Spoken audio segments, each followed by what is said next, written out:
Bonjour et très heureux de vous retrouver pour méditer les textes de ce dimanche 19 juin.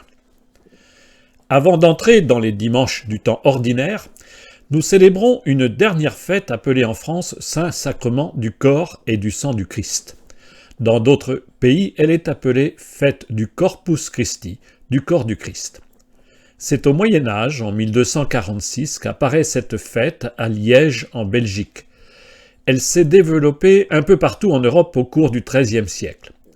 À une époque où on communiait peu, l'Église a eu l'idée de montrer le corps du Christ à la population en organisant une grande procession.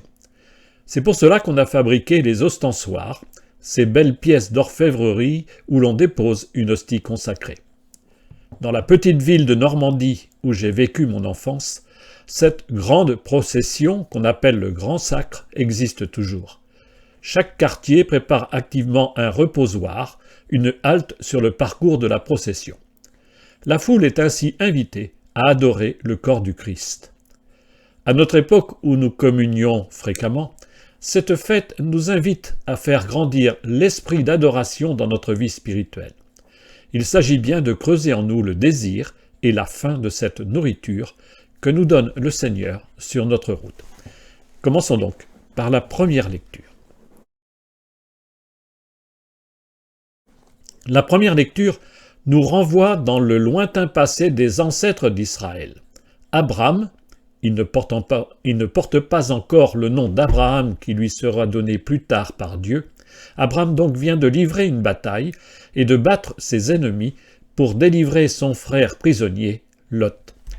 Surgit alors un personnage mystérieux, Melchisédek, roi de Salem, et en même temps prêtre de Dieu. Il offre du pain et du vin, et il prie pour que le Seigneur bénisse Abraham.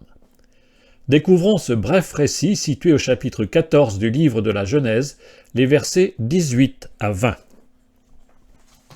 En ces jours-là, Melchisédek, roi de Salem, fit apporter du pain et du vin. Il était prêtre du Dieu Très-Haut. Il bénit Abraham en disant « Béni soit Abraham par le Dieu Très-Haut qui a fait le ciel et la terre, et béni soit le Dieu Très-Haut qui a livré tes ennemis entre tes mains. » Et Abraham lui donna le 10e de tout ce qu'il avait pris. Ce prêtre roi, Melchisédek, dont le nom signifie roi de Salem, offre un sacrifice au Dieu Très-Haut avec du pain et du vin. Par ce rite, Melchisédek bénit Abraham.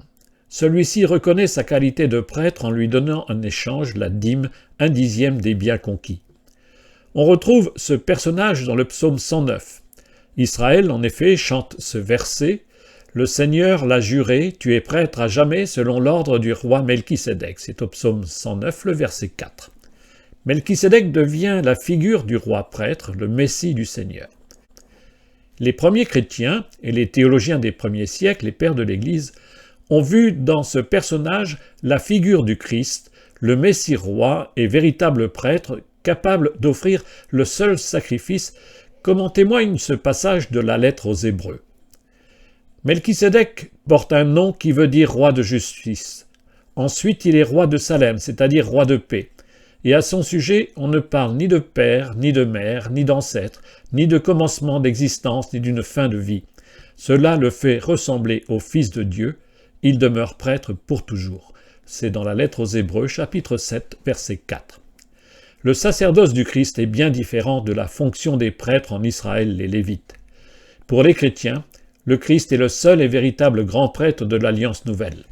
L'offrande du pain et du vin comme rite d'alliance a été relue par les chrétiens comme l'anticipation de l'Eucharistie que nous fêtons ce dimanche.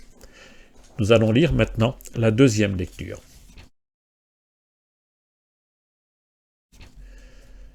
Pour cette fête, nous retrouvons comme deuxième lecture celle que nous lisons lors de la messe du Jeudi Saint. Il s'agit du passage de la première lettre de Paul aux Corinthiens, où l'apôtre rappelle à la communauté chrétienne comment il convient de célébrer le repas du Seigneur. Sans doute a-t-on rapporté à Paul que le rassemblement chrétien se passait mal, puisque juste avant, il écrit ces mots « Puisque j'en suis à vous faire des recommandations, je ne vous félicite pas pour vos réunions, elles vous font plus de mal que de bien. » Première lettre aux Corinthiens, chapitre 11, verset 17. L'avertissement de Paul pourrait sûrement se justifier aujourd'hui. Cette lecture se trouve donc au chapitre 11 de la première lettre aux Corinthiens, les versets 23 à 26. Frères, moi, Paul, j'ai moi-même reçu ce qui vient du Seigneur, et je vous l'ai transmis. La nuit où il était livré, le Seigneur Jésus prit du pain, puis ayant rendu grâce, il le rompit et dit « Ceci est mon corps qui est pour vous.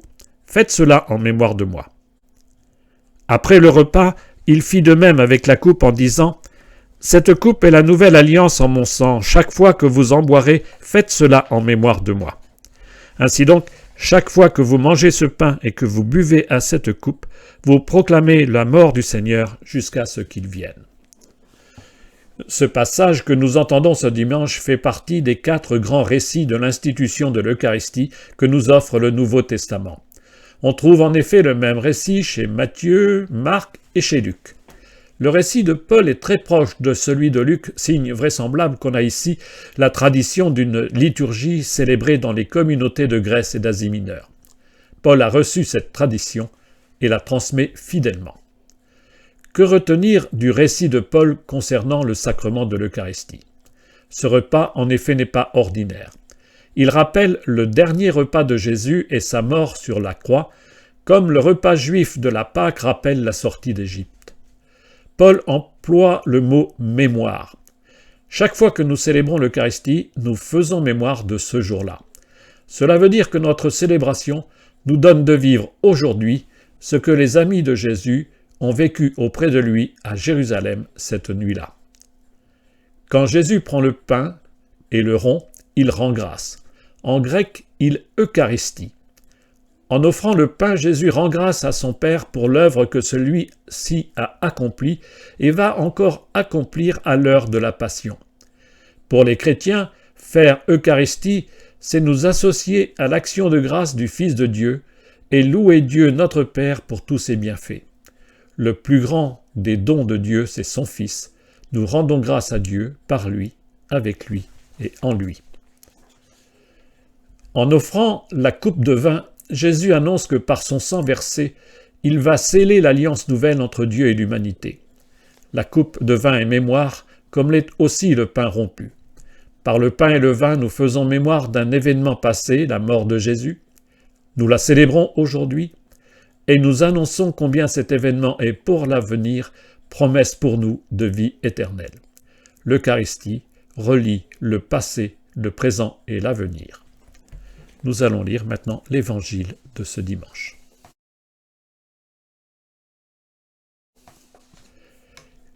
L'Évangile proclamé ce dimanche nous fait entendre le récit de la multiplication des pains chez Luc.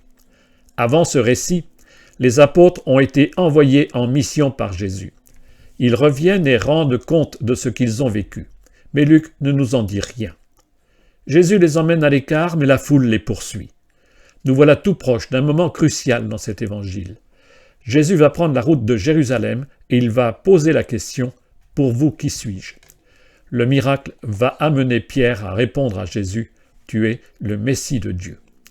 On trouve ce récit au chapitre 9 de Luc, du verset 11 au verset 17.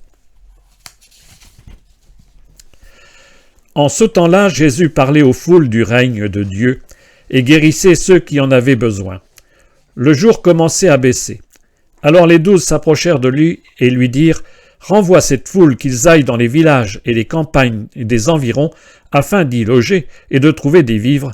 Ici nous sommes dans un endroit désert. » Mais il leur dit « Donnez-leur vous-même à manger. » Ils répondirent « Nous n'avons pas plus de 5 pains et 2 poissons, à moins peut-être d'aller nous-mêmes acheter de la nourriture pour tout ce peuple. » Il y avait environ 5000 hommes. Jésus dit à ses disciples, « Faites-les asseoir par groupe de 50 environ. » Ils exécutèrent cette demande et firent asseoir tout le monde. Jésus prit les 5 pains et les 2 poissons, et, levant les yeux au ciel, il prononça la bénédiction sur eux, les rompit et les donna à ses disciples pour qu'ils les distribuent à la foule.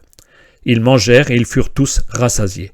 Puis on ramassa les morceaux qui leur restaient, cela faisait 12 paniers. Les 4 évangiles nous donnent 6 versions différentes du même récit, raconté 2 fois par Matthieu et par Marc. C'est dire l'importance de ce qui s'est passé ce jour-là. Jésus reprend sa mission étant confiée aux apôtres, annoncer le règne de Dieu et guérir les malades.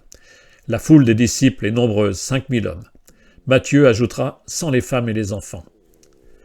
Jésus nourrit la foule à partir de presque rien, 5 pains et 2 poissons. La puissance du Christ se déploie comme l'avait fait autrefois le prophète Élisée, successeur d'Élie. Lors d'une famine, Élisée nourrit 100 personnes avec 20 pains d'orge et un sac de grains, et dit le texte, « Il en resta selon la parole du Seigneur ». C'est raconté dans le 2e livre des Rois, chapitre 4, versets 42 à 44. Quand Dieu nourrit son peuple affamé, il ne fait pas dans la demi-mesure, car rien n'est impossible à Dieu, selon la parole de Gabriel à Marie, au chapitre 2 de Luc. Le cœur du récit se trouve dans les 4 verbes qui ponctuent l'action de Jésus. Il prit les pains, il les bénit, il les rompit, on pourrait traduire il les fractionna, et enfin il les donna. Ce sont presque les mêmes verbes que nous avons entendus dans la 2e lecture, le récit de la scène chez Paul. Ce récit annonce bien le dernier repas de Jésus qu'on devrait appeler la fraction du pain plutôt que la multiplication des pains. Comme pour Élisée, il y a des restes, mais ils sont en abondance. On en remplit 12 paniers, un pour chaque apôtre, ou, si on veut, un pour chaque tribu du peuple d'Israël. Il en reste tellement que nous en mangeons encore aujourd'hui. Le pain fractionné ne comble plus une faim matérielle. La fraction des pains annonce bien le repas eucharistique. Chaque fois que nous nous rassemblons, nous annonçons la mort du Seigneur, nous célébrons sa résurrection, nous attendons sa venue dans la gloire. C'est bien cela la mémoire qu'on appelle aussi l'anamnèse.